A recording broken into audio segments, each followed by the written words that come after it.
All right, everybody, so welcome to the weekly bass fishing report. If you're new here, make sure to hit that like button, hit that subscribe button. I got you covered when it comes to anything bass fishing. Also, if you ever have any questions or anything you want to add or just talk fishing, drop a comment down below. I'd really appreciate it. Now, jumping into it, we have had very, very bipolar weather. And what I mean by that is one day it's summer and the next day it's fall, and then we'll have a cold front come through and then it's super cold. So it kind of puts those fish in a funk, and it can be a difficult time to not necessarily find fish, but find fish that are active, that are aggressive and want to eat. What I would suggest doing during this time period when it's extremely tough fishing, or sometimes it can be extremely tough fishing and sometimes it's not. It's very strange. You go to the lake one day and they're very aggressive, and the next day you go and they're just not. What I suggest doing is covering a lot of water, and that's kind of what this whole weekly report's about, is covering a lot of water.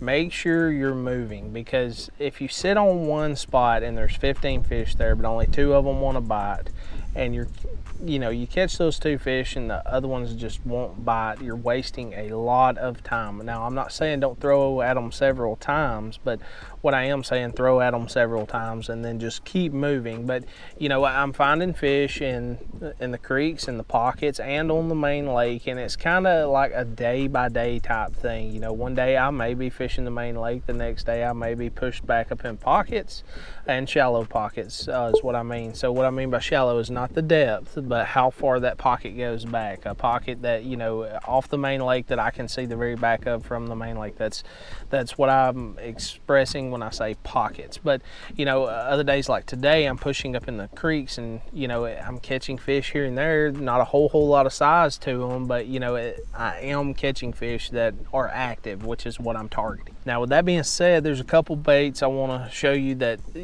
kind of really played a huge part this week. It's nothing extraordinary or anything like that, nothing necessarily very new, but one of the first ones is going to be that spinner bait. Like today, where I'm fishing these creeks or these pockets that have stained water in it, this War Eagle spinner bait has got the gold blade and then the silver blade, so it's not a ton of flash, and it's got a little bit of different contrast. Still got that I think this is the mouse color, so it's kind of got that peppered color to it. It just blends in really well with the watercolor and stuff. Doesn't give them too great of a look at it, and that's one of the things I've talked about for years. Is that's one of the reasons I move my baits so quickly, is because I think fish get a good look and a good feel for what they're seeing and what they're being caught off of, and they understand not to mess with that. But not giving them a good look at something a lot of times, I believe, triggers those bites. But I'm not moving this bait super fast. Water temperatures around 70 degrees. Backs of these creeks and stuff, they're around 70.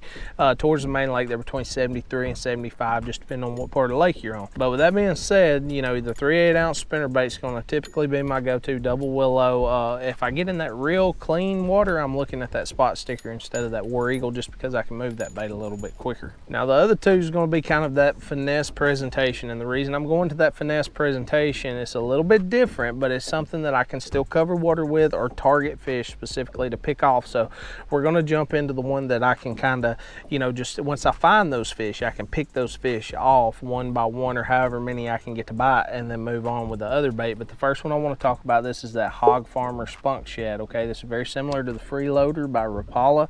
I'm running it on a dart head. This is a 1/4 ounce dart head. If you're using a Damiki head or whatever, I'm sure that's completely fine. Yum Sonar minnow heads, I've used those. But finding those fish in those brush tops and in ditches and stuff like that, that's in those pockets or in those creeks and stuff, those fish that are kind of suspended in schools, I can use this bait to really pick those fish off or see if they're active at all, or possibly get them active. But I'm not making 100 casts at them. I'm throwing 7 or 8 casts and then I'm cruising on down. Now, the other one I want to talk about, this is that underspin. This underspin, this is the Fish Head Co. underspin. I've come to really love this underspin just because I can move this underspin quickly and not burn out, kind of roll over on top of its head and stuff. But I've got a 1/4 ounce and I run 3/8 ounce also. I would typically run the 3/8 ounce during days like today, because it's extremely windy, you can probably hear the wind in the mic, and I'm sorry if you can, but either way, I'm typically going to run the 3/8 ounce, but I hadn't really been catching fish in those extremely windy areas. I'm catching them kind of on the back side of where the wind's blowing.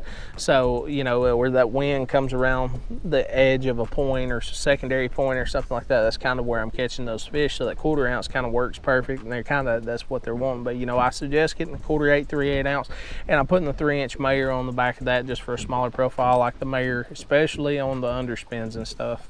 But you know, typical spinning setup. This is Elite Series rod by Thunderhawk Lures. It's like a $150 rod, one of my favorite rods in the world as far as spinning setups. But you know, like I said, you're gonna find them in pockets, you're gonna find them in creeks, you're gonna find them on the main lake. But what you need to determine is, you know, which ones are gonna be easier to catch that day. What I suggest everybody to do, anytime you go, always start at point A and work your way to point C. So point A for me is gonna be the main lake, and then I'm gonna go to point B. If point A is not working, point B is gonna be those pockets. And then, you know, if it's just not working there, then I'm gonna move to point C, which is in the creeks, and I'm gonna keep doing that over and over again. Now, if I don't really get on a pattern on all 3 of them, because they're gonna be in one of the 3 places, I'll start moving to different areas of the lake. So if I'm fishing the south end of the lake, I may move to the north end of the lake, or the furthest east part of the lake, or the furthest west part of the lake. So, you know, it's just the time of year where, you know, it's gonna be a little grindy and stuff like that, but the fish are predictable, which is one of the good things. They're gonna be between point A and point C, okay? So somewhere in there, you've just got to locate them. So I suggest using your moving baits, covering a lot of water. Guys, I appreciate you stopping by. If you need anything, drop a comment down below. I'd be glad to talk fishing with you guys, or anything you want to add or anything like that. Make sure to like, subscribe. It helps me out a whole lot. Everything will be linked down in the description as always, and I'll see you next time.